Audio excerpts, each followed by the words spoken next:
Alright, how are we doing today? It is time for the usual Tuesday video of Week 3 NFL Pick'em results. I've done this, for a couple days in a row now, so we're going to just jump right into this and go over the Thursday night game. That was quite an exciting game because the Cleveland Browns finally ended their long, I believe, 16 or 17. They ended a very long losing streak that dated back a couple seasons. So it is good to see the Cleveland Browns finally on the winning streak, but at the expense of the Jets, as I almost predicted the final score. It was 21 to 17, but I predicted 20 to 17, pretty close. I was pretty happy with the outcome of that because I hate the Jets. And, the Browns needed a win, and I'm glad they finally got it. Baker Mayfield looked good in his big debut, leading the comeback. Everything works for Cleveland. Let's see how they respond the following week. That brought me to 1-0, of course. And then we have the Sunday 1 p.m. games. I immediately get one wrong. This was not a good week for me on Pick'em. Hopefully it was for you, as the New Orleans Saints beat the Atlanta Falcons in overtime, 43 to 37. This was a pretty good back and forth game, a shootout as was predicted by me when I said 35 to 31. I was off by who wins, but that can happen as these NFC South teams are all a bunch of powerhouses, so that's just something you have to deal with. Another one I predicted wrong was the Denver Broncos losing to the Baltimore Ravens 14 to 27. Both teams moved to 2-1 and are sitting pretty nice still. Regardless, the Broncos offense looked weak after Lindsey had to leave the game after punching somebody, and the Ravens continue to impress on offense. Flacco's playing out of his mind. Smart move by the Baltimore Ravens, drafting a quarterback in the first round. It has motivated Flacco to play much better ball through the first 3 games of the season, resulting in his team's 2-1 start and tie in the. I believe they're tied for first place with the Bengals in the AFC North. That brings us to the next game. The Carolina Panthers beat the Cincinnati Bengals 31 to 21, just as I predicted. I was actually very proud. I predicted this one down to the score. Both teams moved to 2-1, and the Bengals, as I just said, did not are tied for first now, but they did not look so crisp on offense, losing AJ Green at some point in the game, and Dalton, I believe, throwing like 3 interceptions, maybe 4. The Panthers look good at home, as they typically will do. Their defense looked good, holding the Bengals' more potent offense to 21 points and winning the game. But I think these two teams are about the same team.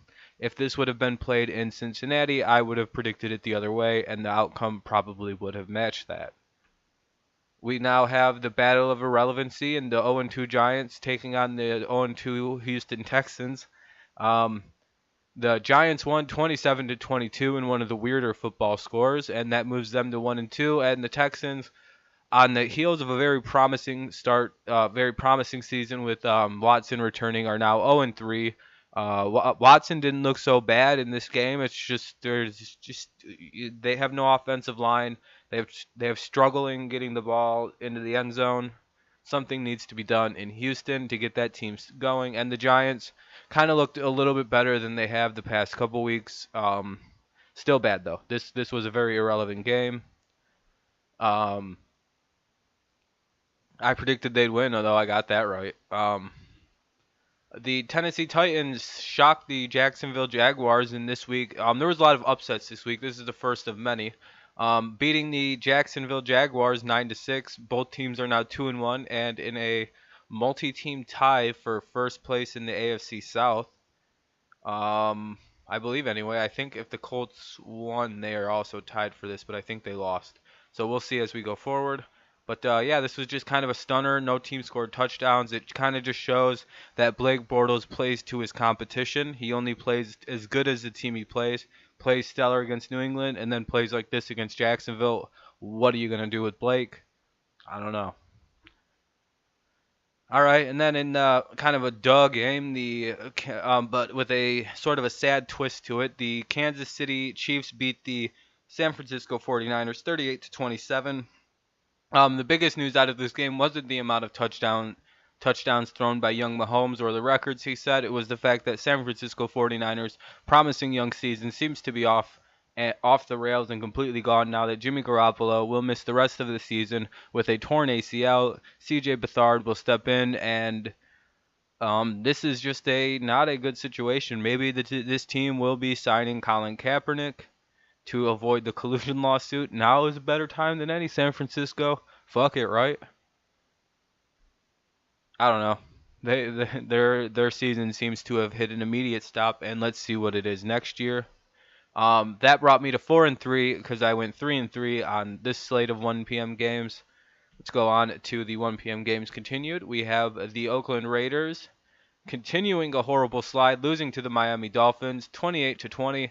I'm actually absolutely shocked by the fact that the Dolphins have started 3-0, the best team in the AFC East by shock to even say that. First place by themselves, and they play the Patriots this week. And should they win, that's a very commanding lead over their division, the division overlords, the New England Patriots, and the Oakland Raiders fall to 0-3. John Gruden's season looks bad. They can't get anything done on defense. They need pass rushers. He makes statements about how it's hard to find a pass rusher. Maybe he should have done something to secure Khalil Mack long term, Mr. Gruden. Maybe you're not as good a coach as everyone thought. Watch him to be traded at the deadline for nothing. The Buffalo Bills pulled off the second biggest upset of the week, stunning the Minnesota Vikings 27-7. This brings the Bills, who lost their opening week 48 to like 12 or some shit, to 1-2, and the Vikings to 1-1. I think this is a classic case of a team looking ahead, as the Vikings are scheduled to play the Los Angeles Rams this Thursday night. At least I hope that's what it was, or oh boy, the Vikings just got exposed big time. Josh Allen looked very good after hurdling a defender in this game and just looking very composed in his first NFL start, I believe, or his second. I don't know if he started the other game, but he looked very good out there today, or out there Sunday. Played very comfortably against a hard team in an away situation. Good for the Bills, good for Josh Allen. Josh Allen looks like he might be something special going forward, just like Sam Darnold for the Jets, regardless of his struggles early. We had the Philadelphia Eagles with the returning Carson Wentz defeat the Indianapolis Colts 20-16. The Eagles will move to 2-1, and the Colts will fall to 1-2, which is not actually that hard in their division to recover from.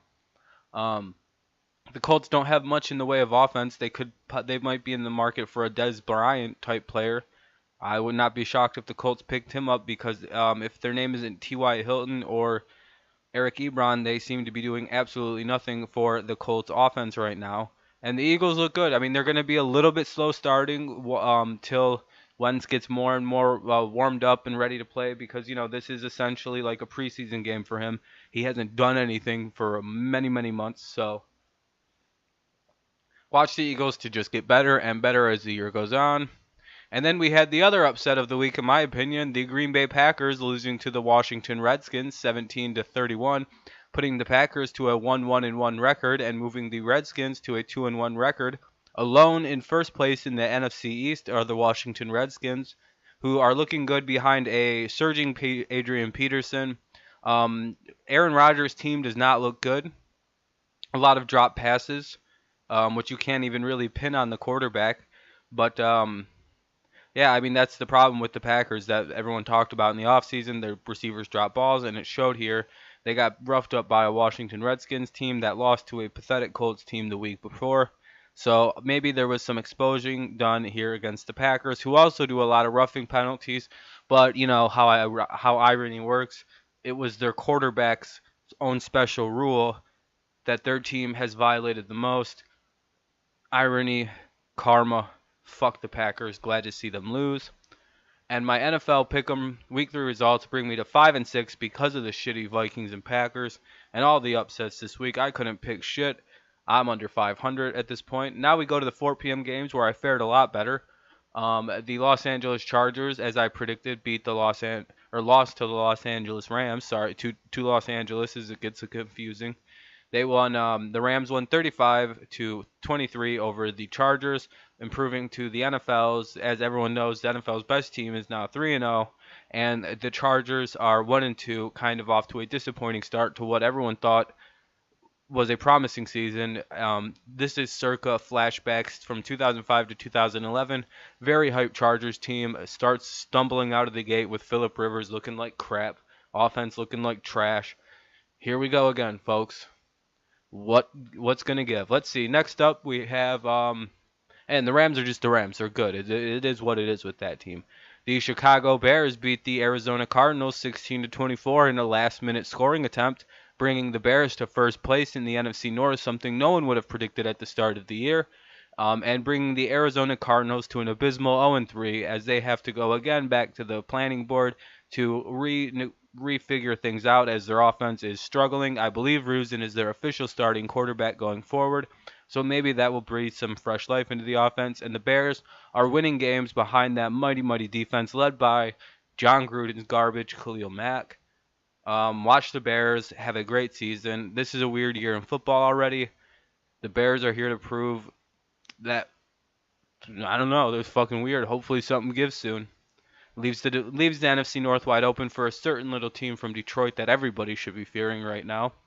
We have the Dallas Cowboys losing to the Seattle Seahawks in a hilarious game in which the Cowboys looked like the Cowgirls. The Seahawks won 24 to 13, getting finally on the win board, 1-2 with the returning Earl Thomas. He looked great in his return, picking off Prescott. Um, the Cowboys need something on offense. Elliott can't carry the load by himself, and Prescott obviously can't play quarterback at the professional level. So something has to happen in Dallas. I guarantee the coach doesn't keep his job at the end of this year because I think people are starting to figure out maybe Garrett isn't a head coach. Yeah, boring game. No one gives a shit about the Cowboys and Seahawks.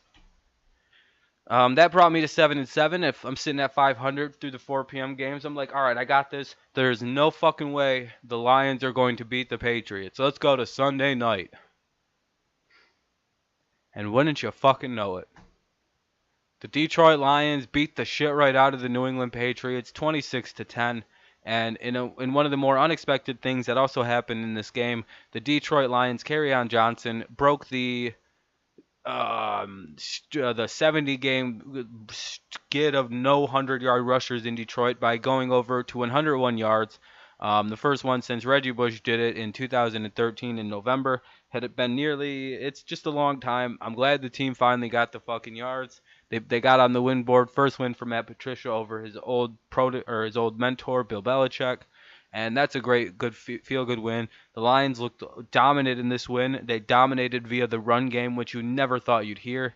They dominated time of possession, keeping Brady off the field, making Brady confused. And the Patriots even quit the game with 1 minute 10 seconds. They just took off their gear and started congratulating the Lions on a game well played. If this is the Lions' real look, if this is what the team really is, they've made the adjustments. They know what they have to do to win. This could be one of the scariest teams in football with what we just seen on Sunday night in prime time against the New England Patriots, who are now struggling and struggling bad on offense. Hopefully Josh Gordon can fill in. They cannot get Julian Edelman back fast enough. We've seen the Patriots look this bad before, and it was later that year they hoisted the Lombardi Trophy. Do not count this team out, but they are starting to show signs that the empire may be over, and Detroit, they play the Cowboys, so hopefully they can get themselves to a nice 2-2 start. Hell, maybe the motherfuckers in Chicago will lose, and Detroit's all of a sudden tied for first place with a 2-2 record. How would you like that? All right, and then we had Monday Night Football. And a bit of a shock win, in my opinion. The Pittsburgh Steelers beat the Tampa Bay Buccaneers, officially ending the Fitzmagic craze as he looked like Ryan Fitzpatrick again. Everyone remembers it is just Ryan Fitzpatrick. Jameis Winston will be playing quarterback next week for this team. Don't worry about that. You can kind of count on it. They won. The Steelers won 30-27 to finally put a win on. They're 1-1-1, and the Tampa Bay Buccaneers fall to 2-1. I think tying with a bunch of teams like I think the Saints and them are tied for first in the South, which is good. That means Jameis is coming back to a very good situation. This is Jameis's team. It's kind of a weird win, but yeah, that is the end of. Oh yeah, we got the pick'em. I went 7-9 this week because I got both primetime games wrong. Of course I did. I went 7-9 for my worst week yet. But that'll bring from my 16-13. I came into this week 16-13-2. And that means my new record is now 23-22-2. I avoid getting to 500, but I'm skating by. So hopefully this next week I pick these games a lot better. Now that I kind of have a really good idea of what the team's identities are, I would have done a lot better. I would have went like 9-7, had fucking two upsets not happen that nobody predicted the Packers or the Vikings to lose those games. If you did, you're clairvoyant, and I don't believe you. Anyway, thank you for listening to Week 3 NFL Pick'em results. Let me know how you personally did in the comment section down below. Also, watch out for the Player of the Week awards video coming later on today, as I'll let you know who won last week for our personal things and for our personal show. And I will let you know the new nominees for this last week. Hopefully, we'll have some repeats of winners so we could do tallying and all that fun stuff. Anyway, this has been a DRTV presentation. Let me re-say that. This has been a DRTV presentation. I am Rob. You have a great day. See you later.